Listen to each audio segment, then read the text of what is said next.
They say you are what you eat, but what happens when you eat without caution? This is the story of Uche, a man who believed life was too short to question what was on his plate, and his unrestrained appetite turned his world upside down and taught him a lesson he would never forget. In the small, vibrant village of Ndem, there was a man named Uche. Uche was loved by all for his funny jokes and endless chats. No gathering was complete without Uche, for his presence could turn the dullest moments into festival of laughter. Apart from cracking jokes, Uche talks a lot. He can go as far as talking to animals on the road, trying to make them laugh. Whenever women in the village makes their husbands angry, they will quickly invite Uche over in order to help ease the tension and calm their husbands through his funny jokes. But there was one thing about Uche that bothered the villagers: his insatiable love for food. Uche would go to great lengths to satisfy his stomach. "I only have one life to live," he often said. "Let me eat and enjoy it to the fullest." He doesn't even mind where the food is coming from. "Food is food," he often declared, laughing as he filled his stomach. Uche carried a big spoon in his pocket everywhere he goes. If he smelled food or see anyone cooking, he would stop by pretending he has come to visit. Whenever he was invited anywhere, his first question was always, "Is there food?" One day, Uche's best friend, Amadi, told him about a party in the neighboring village. There would be plenty of food there, Amadi mentioned casually. "You don't mean it." "Food?" Uche's eyes sparkled with so much excitement. "Where is the party? Is it in the morning, afternoon, or evening? What should I wear? Will there be party jollof rice, pounded yam, or even amala and ewedu?" Amadi laughed and said, "Relax, Uche. It is in 3 days' time." From that very moment, Uche couldn't stop talking about the party. He visited Amadi morning, afternoon, and night, reminding him about it. His mind was fixed on the party and how he would eat like no man's business there. He even went as far as organizing some nylon bags he would carry with him to the party, so he would bring some food home too. On the day of the event, Uche was at Amadi's house before dawn. "Amadi, are you still sleeping? Do you want us to go late and then miss the food?" Oh yeah, hurry up. Go and prepare because I'm all set, oh," Uche said to Amadi. At the party, Uche ate like there was no tomorrow. He went to every server, claiming he hadn't been served until they all caught on to his tricks and refused to serve him anymore.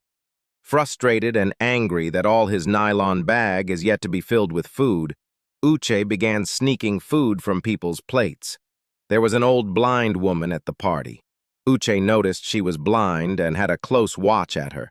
Immediately, the woman was served her food. Tobi sneaked to her table and stole her food. The woman ended up eating nothing at the party. She was so sad and hungry. She sighed deeply and muttered, "Whoever stole my food, may they one day take what doesn't belong to them and suffer greatly for it," the old woman said bitterly. Amadi was so ashamed and disappointed at Uche's display at the party, and he vowed never to invite him to any other party or even go outing with him again. Uche's too much love for food continues, and the villagers began to get tired of him and his visits to their homes. Whenever they sight Uche close to their heart, they will quickly hide their pot of food. Nobody wants to hear his jokes anymore because they know it comes with a price, which is food. Uche. One woman called him one day as he was walking along the village road. "Why not get married so your wife can be cooking for you and then you can eat well in your own house?" the woman said to him. Uche looked at the woman and laughed. "I like to eat from different places, tasting different foods cooked by different people, which means I should be ready to marry plenty wives," Uche said. The woman looked at him, shook her head in disbelief, and left. Weeks later, Uche was wandering through the village hungry as usual when he saw smoke rising from Mama Nkichi's hut. The smell of yam porridge filled the air. Mama Nkichi was feared and avoided in the village. Everyone believed she was a witch who had eaten her own children, and her husband ran away for his dear life. Nobody associates with her in the village. She had a little farm where she would farm and harvest little crops, cook them and eat, waiting until death comes knocking. That day, she was cooking the last small piece of yam she had. As Mama Nkechi stepped out of her kitchen into her hut to get a plate, Uche sneaked into her kitchen, grabbed the pot of porridge, and ran as fast as he could to his hut. Mama Nkechi came out of her hut back to her kitchen to find out that her food was missing. She searched and searched the entire compound and found nothing. "Oh, the last food that I have," she said to herself, and out of bitterness and anger she laid a curse, stating that anyone who is responsible for stealing her food, as the person eats it, may the food not go down well in their stomach. May the person's stomach continue to grow large and swell each day, and may the person keep farting uncontrollably. She wept bitterly that night, drank only water, and went to bed hungry. Back at Uche's hut, he devoured the porridge. "This woman can cook, oh. Why are people avoiding her?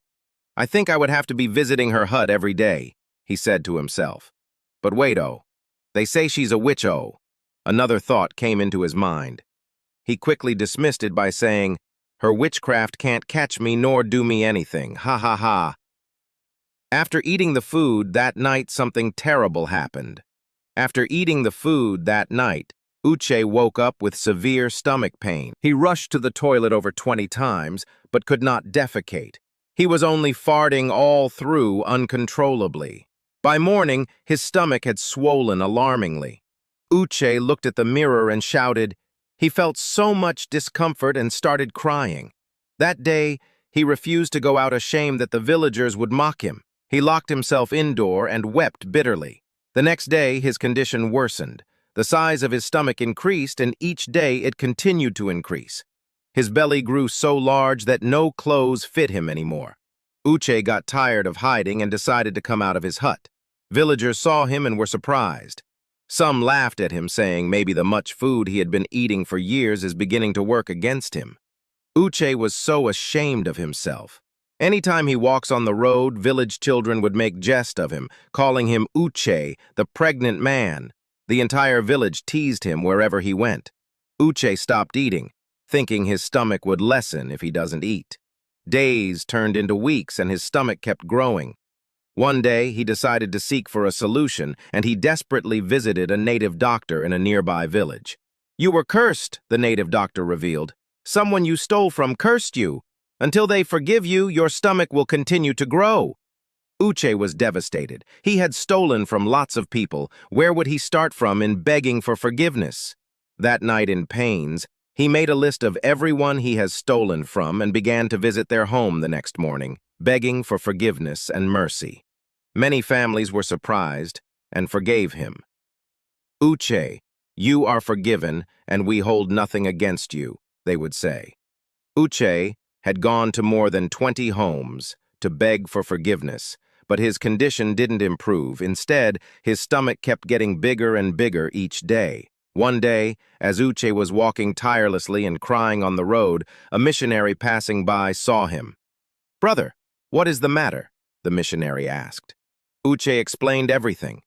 The missionary followed him to his hut and began to pray. In the course of the prayer, he saw a revelation of everything that had happened to Uche. Uche had been cursed, not just by Mama Nkechi, but by also his own mother. Years ago, when he stole meat from her soup, making the soup to go sour, thinking it was her stepdaughter, who stole the meat, his mother placed a curse on the culprit. And that was why Uche couldn't control his eating habits. The missionary narrated the revelation Uche and also how Mama Nkechi cursed him, which has kept him on his current predicament. Uche wept loudly. "You must seek Mama Nkechi's forgiveness," the missionary said.